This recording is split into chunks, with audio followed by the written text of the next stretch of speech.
I wasted so much time posting random videos, hoping one would go viral. I even created multiple accounts, bought courses, and tested every strategy out there. But after years of trial and error, I finally cracked the code and hit 240,000 followers. And today, I'm breaking down exactly what I did, step by step, so you don't have to waste years just like I did. When I started, I literally had no idea what I was doing. I was just following trends, seeing what other creators did, recreated it. Basically, I was just guessing and praying that my video would go viral. But nothing worked until I actually learned the strategy, I learned the algorithm to find out what actually worked and what didn't to grow on TikTok. So what changed? Firstly, I stopped chasing random viral videos. Going viral means nothing if you don't have a plan. Instead, I focused on three things: choosing a niche, understanding my audience and their struggles, and creating content that actually helps them. And when I started doing that, that was the actual time that I saw my account really explode. My biggest mistake was posting anything or everything that could help me go viral. Productivity, manifestation, money, makeup, everything. And because of that, the algorithm didn't really know who to push my content to because my audience was all over the place. So when I actually picked one niche, which was to help people grow on TikTok, that was the time that my videos started gaining traction consistently. So consistent followers, consistent comments, consistent views. Step 2 is basically knowing your audience problems. You can't just post random videos and expect them to blow up. There are real people watching behind that screen. There are real people watching your videos, and you have to understand, is there a problem that you're solving in your video that would actually make them want to watch it? One tip that you can actually do is go to TikTok Creator Search Insights to find out what your audience is searching for right now and create videos about them. Step 3 is your hook and delivery. You've heard about the hook multiple times already, so I'm gonna be straight up with you. You have to make people stop scrolling by saying what they want to hear. With the hook, for example, you're a fitness creator, you're helping people lose weight.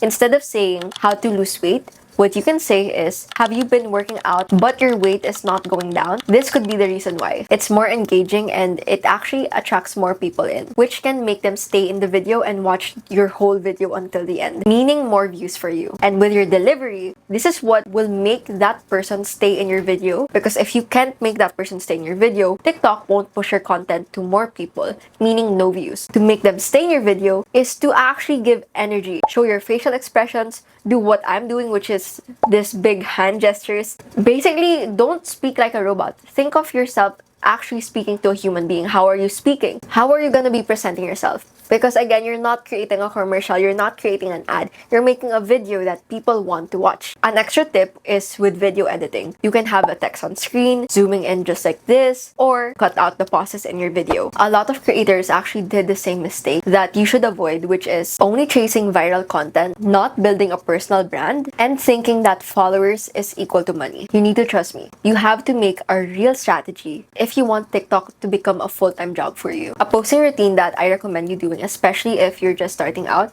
is you can post at least once a day for 3 to 5 days a week. So you can post from Monday to Friday or Monday, Wednesday, Friday. The goal is to just keep on posting so that you have data. It's really important to have data. And I suggest, if you're starting out, to just try to plan content in advance, just so that when you're in front of a camera, you know what to say and how you're gonna say it. And to avoid the stress, do a content day. So this is one whole day where you plan content, film it, and edit it. So for the rest of the week, you're just gonna be posting that content. If you find this helpful, click subscribe because I create videos like this every single week. And if you want to grow on social media, I suggest to watch this video next.